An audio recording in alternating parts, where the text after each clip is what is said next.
യോഗ്യതകൾ എന്തൊക്കെയായിരുന്നു ദേവസ്വം ബോർഡ് മുന്നോട്ട് വെച്ചിരുന്നത്? ഷോഡശക്രിയകൾ എല്ലാം അറിഞ്ഞിരിക്കണം. 35 വയസ്സിനും 60 വയസ്സിനും ഇടയ്ക്കുള്ളവർക്കേ അപേക്ഷിക്കാൻ പാടുള്ളൂ.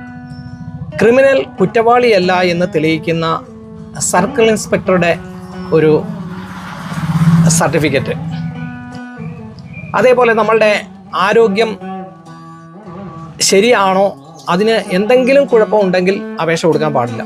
അപ്പോൾ അതിന് മെഡിക്കൽ കോളേജിലെ എ ഗ്രേഡ് പ്രൊഫസറുടെ ഒരു ഡോക്ടർ സർട്ടിഫിക്കറ്റ്, അതേപോലെ തന്നെ പൂജാ കാര്യങ്ങൾ അറിയാം എന്നുള്ളതിന് തന്ത്രിമാരുടെ സർട്ടിഫിക്കറ്റ്, പിന്നെ സംസ്കൃത പരിജ്ഞാനം ഉണ്ടായിരിക്കണം.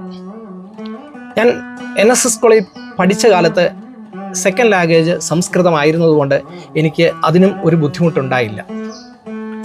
പിന്നെ ശബരിമലയിൽ ഒരു മേൽശാന്തിയായി കിട്ടുക എന്ന് പറഞ്ഞാൽ ഈ ക്രൈറ്റീരിയക്കെല്ലാം ഉപരിയായി